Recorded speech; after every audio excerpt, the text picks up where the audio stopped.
अगर आप भी चाहते हैं कि एसएस फिल्म्स मोतिहारी के ऑडियो वीडियो सबसे पहले आप तक पहुंचे, तो इस चैनल को सब्सक्राइब करें और साथ ही बेल आइकन को दबाना ना भूलें।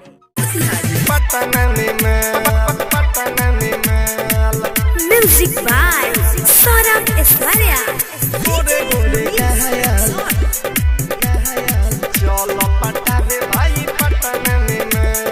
दूधनियन होके सके गोरे गोरे गायल चल पटावे भाई पटन में माल।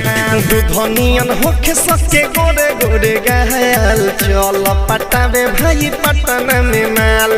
बन ठन के सब घूमेली हो, बन ठन के सब घूमेली, ओकनी के देखी के बिगड़ जाला हाल। दूधनियन होके सके गोरे गोरे गायल चल पटावे भाई पटन में माल।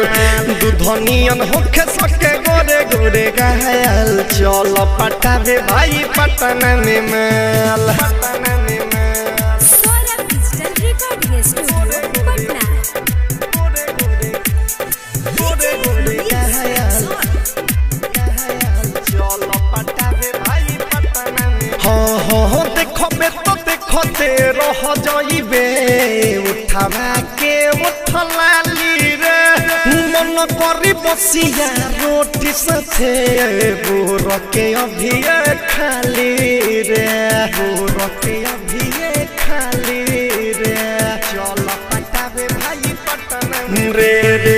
देखबे तो देखते रह जाइबे, उठावा के उठलाली रे, मन करी बसिया रोटी साथे बोर के अभी खाली रे, बोर के अभी खाली रे। मुँह बानी घूमेली सब धनी से लायल चल पटावे भाई पटन में माल। दूधनियन होला सके गोरे गोरे गायल चल पटावे भाई पटन में माल।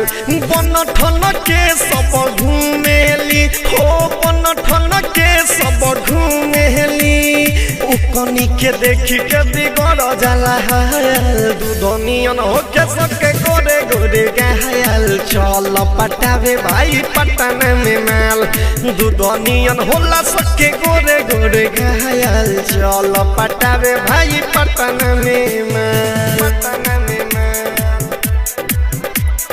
गोरे गोरे गोरे गोरे गोरे गोरे गायल चल पटावे भाई पटन में माल। किसन सुधीर तू चल साथे मजा बहुत आई रे, सौरभ ऐश्वर्या से कहतनी कौन होल गाई रे, कौन होल गाई रे, चल पटावे भाई पटन में हो। गौरव सुधीर तू चल साथे मजा बहुत आई रे, सौरभ ऐश्वर्या से कहतनी कौन होल गाई रे, कौन होल गाई रे। रतन रतनेश ढोढ़ी देखे खाली खायल चल पटावे भाई पटन में माल। दूधनियन होके सके गोरे गोरे गायल चल पटावे भाई पटन में माल। बन ठन के सब घूमेली हो, बन ठन के सब घूमेली, ओकनी के देखी के बिगड़ जाला हाल। दूधनियन होके सके गोरे गोरे गायल चल पटावे भाई पटन में माल। दूधनियन होला सके गोरे गोरे गायल चल पटावे भाई पटन में माल। Saurabh digital recording studio Motihari.